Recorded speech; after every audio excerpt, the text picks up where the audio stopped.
Apa kabar warga Nusantara? Jumpa lagi di channel Sok Tahu. Channel yang shock karena baru tahu.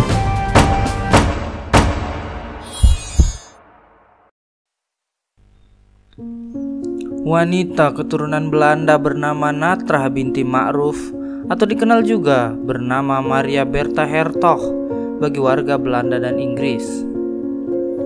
Kisah ini bermula di Cimahi, Jawa Barat pada 24 Maret 1937. Tatkala wanita bernama Adeline Hunter, wanita keturunan Jawa Skotlandia ini melahirkan putrinya Maria. Ini adalah proses melahirkan ketiga dari 7 kelahiran yang dialami oleh beliau.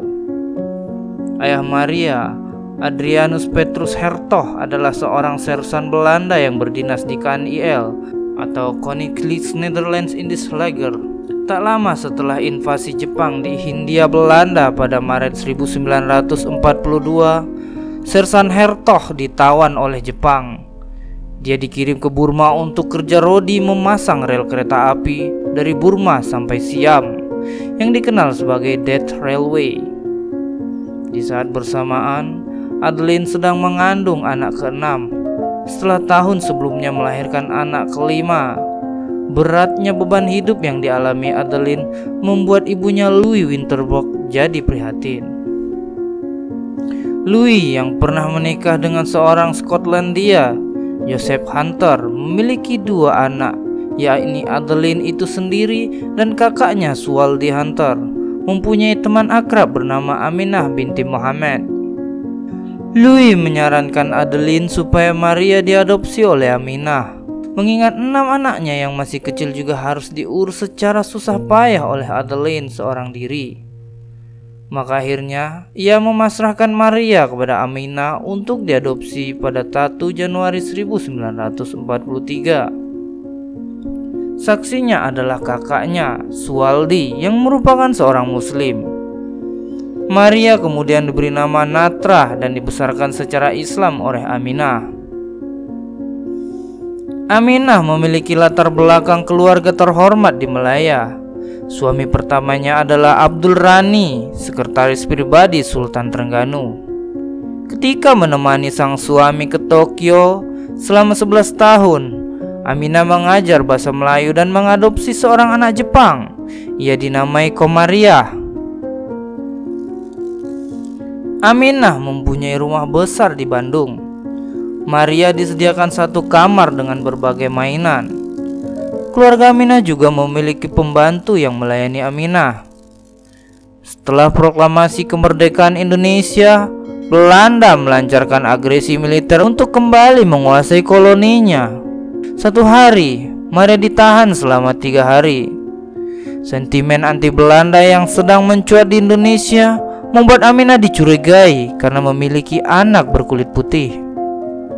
Karena kejadian ini, Aminah khawatir dengan Maria, ditambah pula keadaan Bandung yang sedang tak aman. Aminah memutuskan untuk pulang kampung dan membawa keluarganya ke Semenanjung Malaya di tahun 1947. Sementara itu, ayah Maria, Adrianus Hertog, selamat dari camuk perang. Sepulangnya dari Burma, ia berusaha mencari putrinya. Orang tua kandung Maria sempat mengajukan permohonan untuk mencari Maria ke pejabat Belanda yang berwenang. Karena tak bisa ditemukan, keluarga ini pun dengan putus asa pulang ke Belanda tanpa Maria. Di Kemaman, Malaya, adalah tempat Maria dibesarkan oleh Aminah. Ketika itu Semenanjung Malaya dan Singapura masih menjadi koloni Inggris. Maria menikmati kehidupan kampung di Malaya. Dia bersekolah di sekolah perempuan Melayu Cukai. Teman akrab sekolahnya Masnah mengenang sosok Maria yang periang dan baik. Maria inilah yang kemudian mengajarinya tarian Jawa.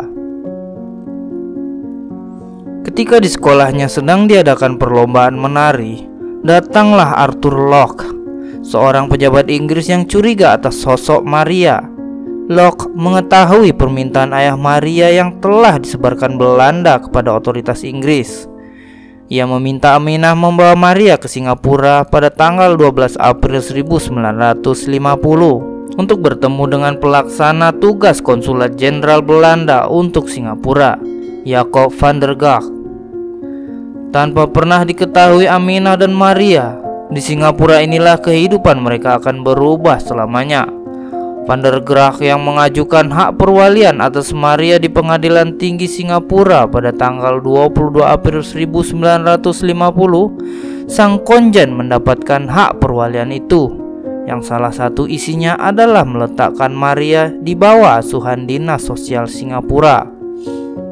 Lebih jauh lagi, pada 19 Mei 1950, Pengadilan Tinggi memutuskan bahwa Maria harus dikirim ke Belanda.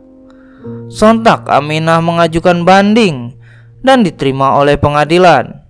Menurut hakim, Van der Gracht tidak memiliki dasar hukum untuk mengajukan klaim perwalian atas Maria karena tidak memiliki hubungan kekerabatan. Aminah lalu melakukan kesalahan fatal. Ia menyangka telah memegang hak perwalian atas Maria secara penuh.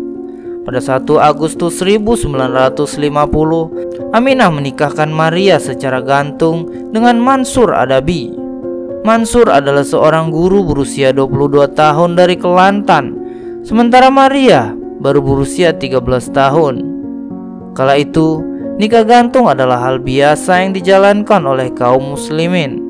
Pernikahan pertama Soekarno dengan Siti Utari Cokroaminoto juga dilaksanakan secara gantung. Media massa memberitakan kasus ini secara sensasional. Harian Belanda, Het Parool misalnya, mengatakan bahwa sosok Aminah sebagai seorang babu, sebutan bagi pengasuh anak di masa kolonial. Koningin Juliana mengikuti jalannya kasus ini.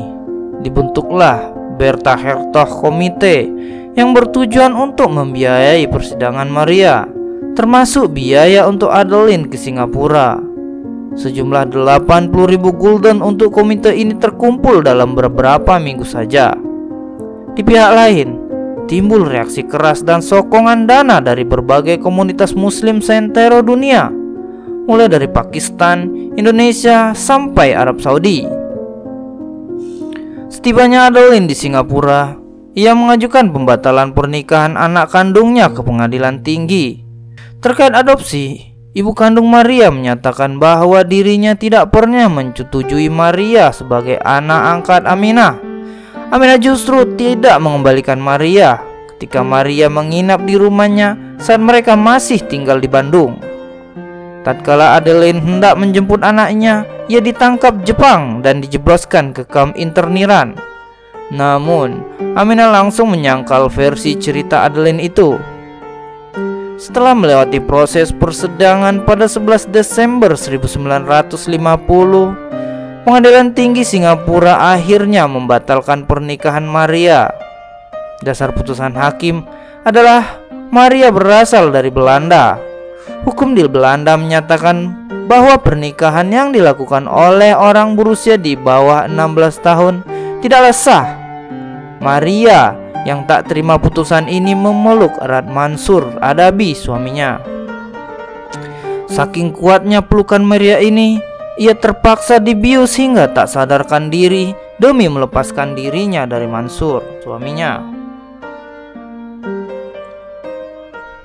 Demikianlah kisah singkat Maria Hertog, sinoni Belanda yang dibesarkan Ibu Melayu part 1 yang dirangkum secara singkat. Terima kasih sudah menyaksikan videonya hingga selesai. Jangan lupa untuk menyaksikan video part 2-nya minggu depan. Sampai jumpa.